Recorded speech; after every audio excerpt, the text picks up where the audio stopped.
Welcome back, guys. Today's game is from round 2 of the Women's World Championship Finals match between Kateryna Lagno and Wenjun. So this game features some very nice endgame play. The opening was the Reti, where white went for a Catalan structure, and this is the position on the board after 25 moves. Material is even, but white has the better pawn structure. You can see that here. White has 2 pawn islands as opposed to black's 3 pawn islands. Let me just highlight that real quick. So white also has this very nice bishop on c3, controlling these entry points from black's rook. So white is definitely slightly better here. But how do you actually play this position? Here Kateryna plays rook to g1. So aiming immediately for a minority attack with g5. Well, this isn't really a minority attack since white has the majority on the king side, but the idea is the same, to create an isolated pawn weakness. So here Wenjun plays rook to d7. So not the most accurate move, perhaps better was to play the move g6. So black can meet g5 with here f takes g5, and then he plays h5. So the reason for taking with the h pawn is so that you close up the h file from white's rook. But instead we have rook to d7, and here g5 from Kateryna. H takes, king to f7, g takes f6, g takes f6, so white has succeeded in creating another weakness. So here rook to h1 from Kateryna, preparing to penetrate black's position with rook to h7. Black stops that with king to g7. Now rook to b1, white wants to go after the pawn on c5. So here king to f7, if black plays a6 stopping rook b5, then simply rook b6 with a double attack on the bishop and the pawn, and white is going to scoop up the pawn on a6. So here after rook b1, king f7, rook to b5, rook c7, defending everything. So this rook is ideally placed on c7. Black should try to keep the rook on that square. Rook to b8, maybe trying to come into the other side of the board to maybe attack the pawn on on f6. Despite white's activity, black is actually fine here. Everything is protected and secure. Black should probably continue to keep this rook on c7. Here maybe play the move bishop to c8, just to cut off white's rook. But here Wenjun plays the move rook to e7. Rook h8 from Kateryna. This is already looking a bit tricky. So now threatening the move rook to h6. So here king g7 is probably a good move to play, just covering this square and also h6. So if rook f5, rook back to c7, king to e3, and next move king to f4. White is definitely better here, but I don't see an immediate breakthrough by white. But white has a very risk-free position. So king to g7 is one move to consider. Also, black could play f5. This also works, but it seems a bit unnecessary to open up this bishop. Here white can play f4 and try to stick the bishop on e5. And white also has very flexible rook. It could come and harass on the 6th rank rook to h6 or over to the queen side to harass these pawns.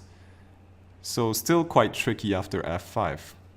So here black should probably go king g7 or even f5, but here Wenjun sort of makes an error. She plays the move here king to g6, now allowing this rook to slip over to f8, attacking the pawn on f6. Wenjun defends with rook to f7, rook g8 check from Kateryna. So here if rook g7, then white plays rook to e8, kicking this bishop away. So if bishop d7, then now the rook can come to e4 to attack the pawn here. So if black tries to hold on to the pawn, let's say bishop to b5, then here white has to move rook g4 check, and then rook to f4, attacking this pawn. But now this pawn is very hard to defend because the rook cannot slip over to c7. So if rook g6 defending this pawn on f6, then white goes here rook to f5 attacking this pawn, there's no way to defend it. If rook g5, then rook takes f6. So here,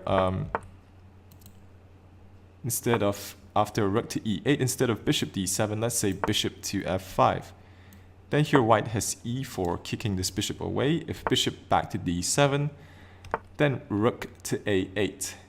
So since now white has this pawn on the e4 square, if black plays bishop to e6, then now white has f4, threatening this, which is supported by the pawn on e4.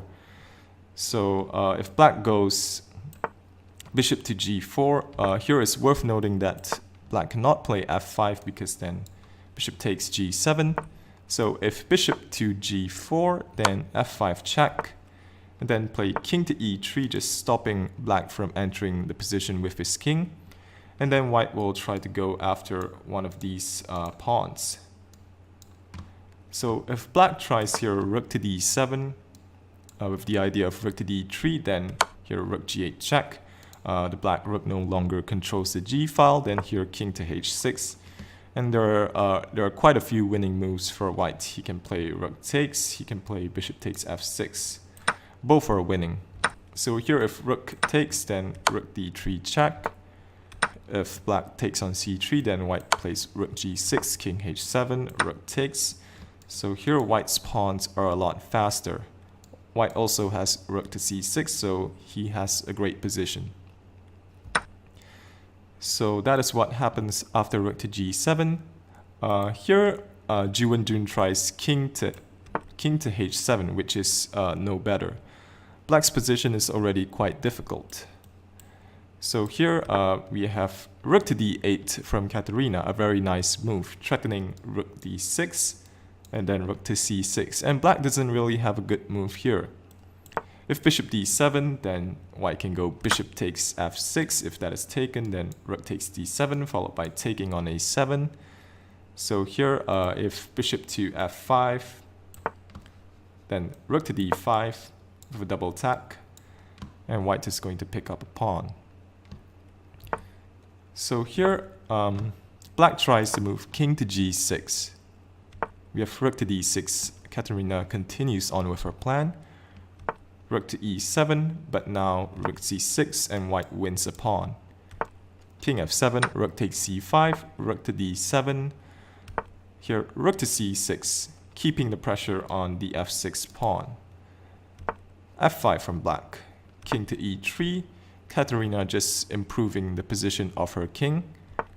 Rook to e7, king f4, rook d7, and here rook c5. A move with a very strong idea. So here white wants to play a6 and then bring this rook over to b7, and this is very difficult to stop. We have rook d8, rook b5, rook d7, a6.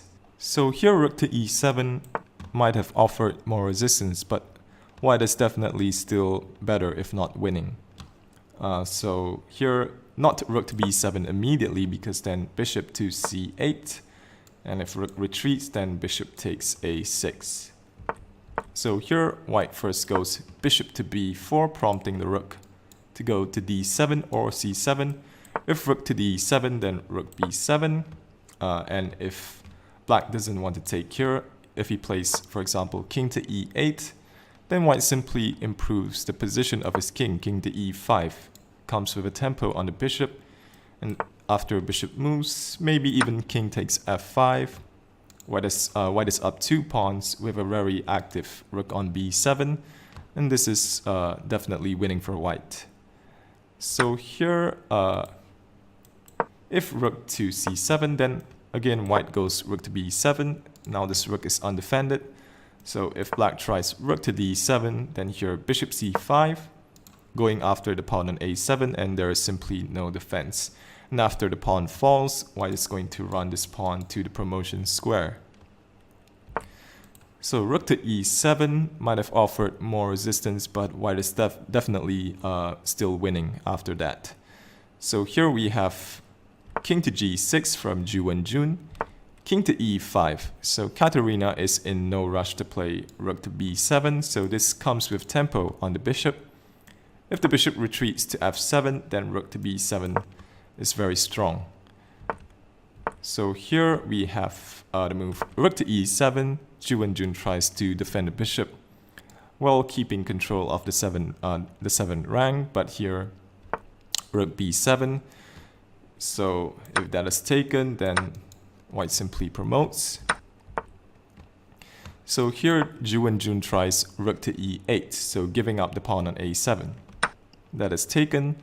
Bishop f7 check, king d4, and now the rest is just a matter of technique. Rook takes e2. Here a4, rook to e6.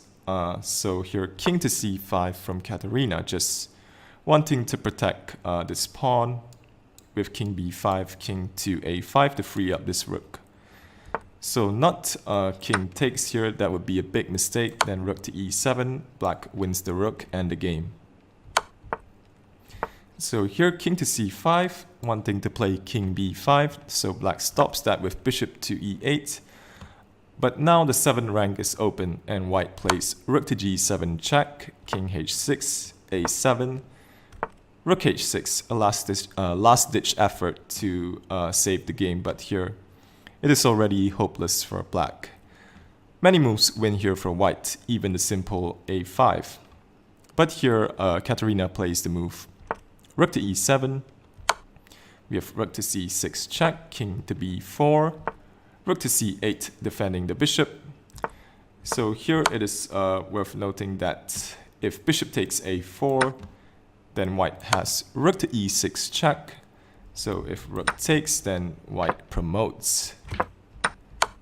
So that is why black tried rook to c6 check. Here she played rook to c8, defending the bishop and also defending the pawn from promoting. But this is already very difficult for black. Rook b7 threatening rook to b8. Here rook to a8, but here rook b8 from Kateryna. Bishop to c6 trying to somehow salvage the position, but here rook to b6 pins the bishop and wins a piece. And it was in this position that Wenjun resigned the game. If black tries rook to c8, then simply rook takes c6, followed by a8 queen. So definitely some very impressive endgame play from Kateryna Lagno. This is the first decisive result of the match. I believe there are 2 more classical games to be played to determine the winner. So will Wenjun be able to bounce back from this loss? Well, we will have to wait and see. If you enjoyed the video, feel free to like, share and subscribe to the channel. Thanks for watching and see you soon.